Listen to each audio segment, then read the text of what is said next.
Some might describe it as a man's drink, strong, on the rocks, with water, or some like it with Coke. It can also be in a cocktail. It's just beautiful. Everything from the color to the smells. It comes in many forms, strengths, and smells. And for a growing number of women, it's becoming the drink of choice. What we're seeing with women in whiskey is that more people are communicating about it. So they're on social media, they're on Twitter, they're on Facebook, all these kinds of things.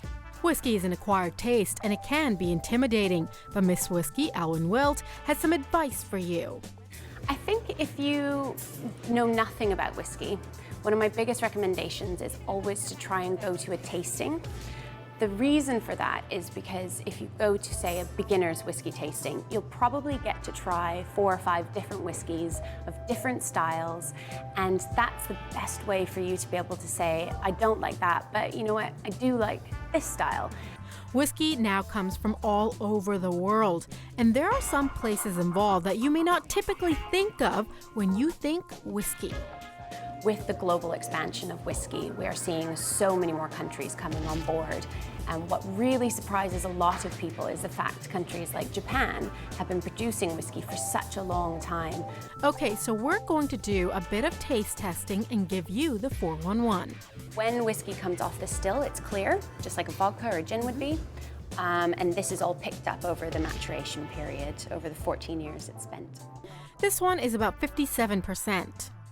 Whiskey has to be at least 40% in order to be called whiskey, but you'll often find them somewhere between 40 and 43. To first taste whiskey, you drift your nose over it to make sure you take in all the smells. And a little tip, keep your mouth open, kind of like ventilation as you take in the strong, potent smell. Take a little sip. What I'd recommend, don't swallow it straight away.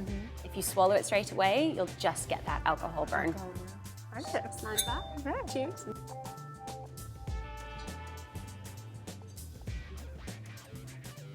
If you keep it in your mouth, you naturally start to salivate. So you actually naturally start to water the whiskey down, which is very helpful. But how about sweetening the deal? We've heard about wine and chocolate, but according to Wilt and Hody Rondo, chocolate pairs much better with whiskey than wine. From my perspective, it's a little bit of trial and error. So you know what? More tasting, more drinking. I'm always a fan of that. Really, and what we really want to do, I think, is match intensity. So you really want to try to get your intensities together. So that's, you know, sometimes the notes might not be exactly what but the intensities need to be as close as possible. Because chocolate and whiskey are both strong, they work well together. So of course, if there's chocolate around, I want to taste it, but we're going to try mixing it with pairing it with the whiskey, and you were talking about the bacon chocolate.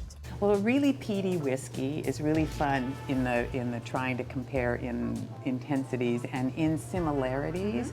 Put it with something that's a bit smoky already. So as I said before, a bean from Indonesia that has natural smoky notes would be great, or a bacon. So how does this work? Do you first take a bite of the chocolate and then drink the whiskey, or do you drink the whiskey and then take a bite of the chocolate? Well, realistically, in my world, it's all about chocolate, so you start with chocolate. And that's because it doesn't matter which one you have, it's going to settle the next one. Okay. Right? So if you start with chocolate, it'll take out some of the flavors of the whiskey. You won't recognize them all. If you start with a whiskey, it'll wipe out most of the notes of the chocolate. So, because I'm all about chocolate, just everything. You just totally play, and you know because one wipes out the other. You won't taste the whiskey as strong as it was before when you had it, but it's really they play nicely together. It does. It's not as strong as it was when I first tried it. That's amazing, really and they do go well together. Those bacon notes come out so well. Yeah, very very fun. Really good. You know what? Mix chocolate and whiskey together, and I'll be there. I'm a fan. In Victoria, I'm Sucheta Singh.